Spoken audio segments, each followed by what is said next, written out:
Ya, halo guys. Berjumpa lagi dengan saya Nanda Pradika. Mungkin beberapa dari teman-teman yang menonton video ini sudah mengetahui apa itu fungsi dari kombinasi tombol ini.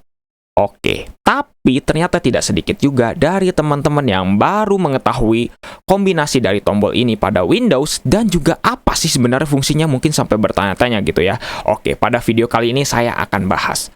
Mungkin dari teman-teman yang belum mengetahui dari fungsi dari tombol ini, kalau misalnya teman-teman coba langsung pada detik ini juga gitu ya, menekan Ctrl, Windows, Shift, dan juga B, maka akan terjadi seperti itu, yaitu layar teman-teman akan berkedip dan juga akan mengeluarkan beep sekali ya. Tapi ini beepnya akan bergantung kepada settingan dari sound teman-teman. Kalau misalnya teman-teman menggunakan no sound, ya mungkin nggak akan keluar. Tapi kalau misalnya teman-teman menggunakan sound dan diaktifkan gitu ya, mungkin ketika lagi nyolok USB, tetot gitu, mungkin teman-teman kayak gitu pasti akan bunyi gitu, seperti itu.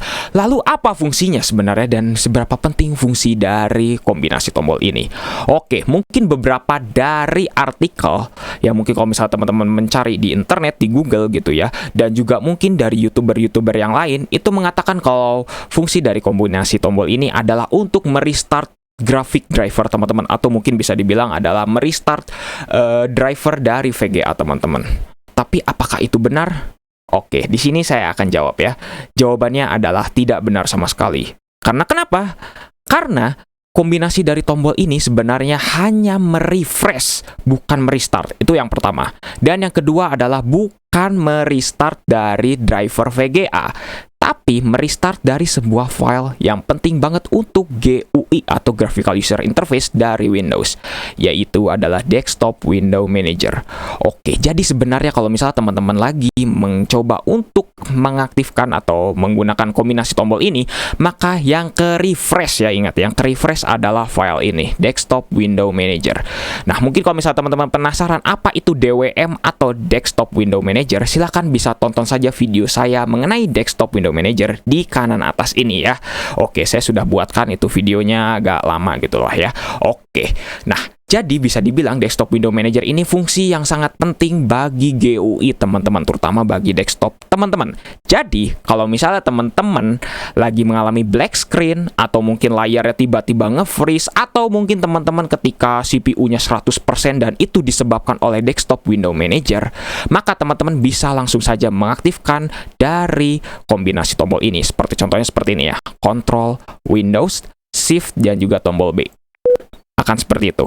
Maka mungkin bisa dibilang ini adalah refresh gitu ya. Bedanya kalau refresh di sini ya mungkin ini hanyalah desktop iconnya saja gitu ya. Mungkin kalau misalnya desktop icon teman-teman nggak rapi atau kayak gimana, teman-teman mungkin tinggal refresh saja gitu ya. Padahal itu refresh juga fungsinya hanyalah membersihkan, atau bisa dibilang bukan membersihkan sih ya, tapi lebih tepatnya adalah menata ulang gitu ya. Kalau misalnya desktop teman-teman tiba-tiba iconnya tidak berantakan, mungkin berantakan gitu, tidak rapi dan sebagainya, maka refresh ini fungsinya adalah untuk itu ya. Kurang lebih juga sama seperti kombinasi tombol ini.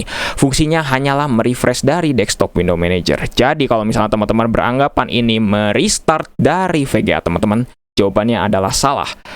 Karena sekali lagi, VGA tidak bisa di-restart oleh Windows secara kombinasi tombol karena itu sangat membahayakan. Tapi hanya bisa di-restart kalau misalnya teman-teman menuju ke Device Manager atau bahkan menuju ke Task Manager. Misalnya di sini ada file dari drivernya, mungkin NVIDIA Container atau lain sebagainya. Nah, baru di situ teman-teman baru bisa restart.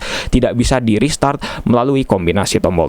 Dah gitu ya, mungkin kurang lebih seperti itu. Jadi semoga teman-teman paham, dan kalau misalnya teman-teman masih ada pertanyaan, silahkan bisa tuliskan saja di kolom komentar. Mungkin ada kritik dan juga saran, bisa tuliskan saja di kolom komentar. Oke, mungkin cukup sekian videonya. Jangan lupa untuk subscribe dan juga share video ini jika bermanfaat. Bantu channel ini juga agar bisa berkembang ya. Oke guys, saya Nanda Pradika, see you next time.